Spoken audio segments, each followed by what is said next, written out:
100 years ago, Toronto experienced one of its largest riots in history. Over the course of 3 days, as many as 50,000 people took to the streets, destroying more than a dozen Greek-owned businesses.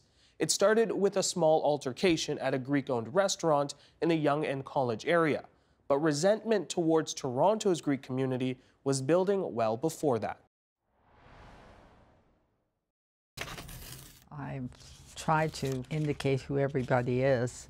There's a lot of people I don't know. I don't know whether... When Gloria Bezos' sister-in-law died, she ended up with a box of photos of an extended family she never met, and she's been connecting the dots ever since. These black and white photos show Toronto's Greek community in the early 1900s. Chris Bezos, Gloria's father-in-law, was the owner of the colonial restaurant at 349 Yonge Street.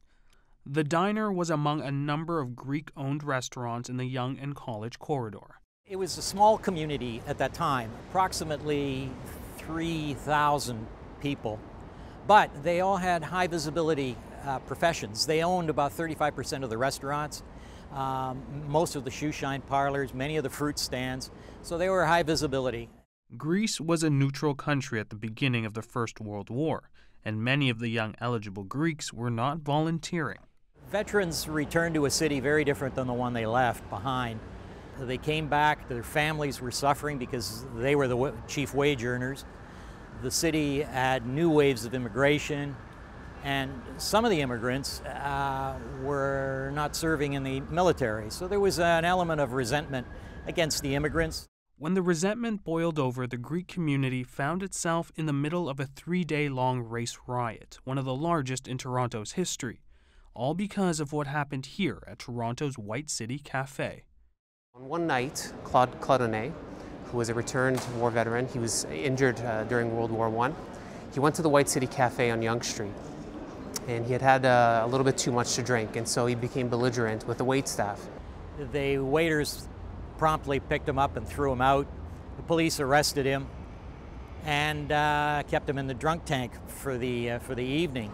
Well, at this point, rumors with the other veterans and his friends began to circulate that the Greeks had beaten him so badly that he had been killed, and so things escalated. And so they met the next night in front of the White City Cafe. And they completely demolished it. They went into the back room and just destroyed everything.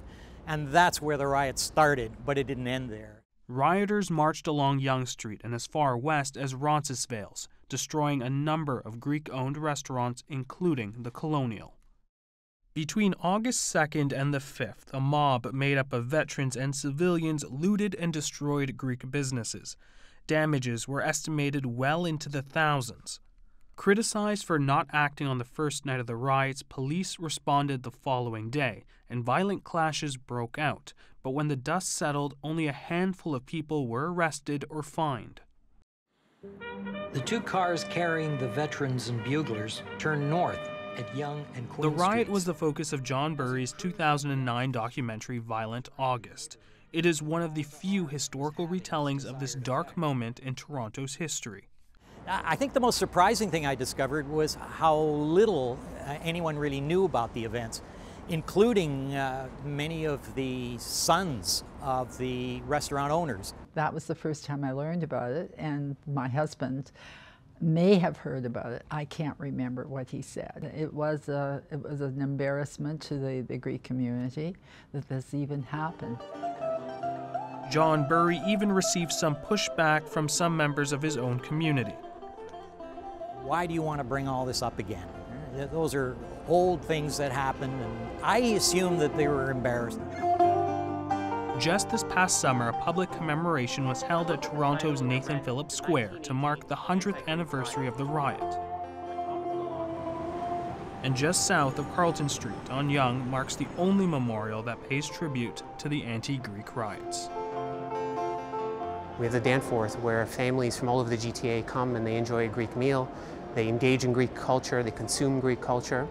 And so I think that the 1918 anti-Greek riots, when Greeks were new to the city, it shows that this acceptance into mainstream Toronto and mainstream Canada, it was a long journey. And so we can't take that for granted.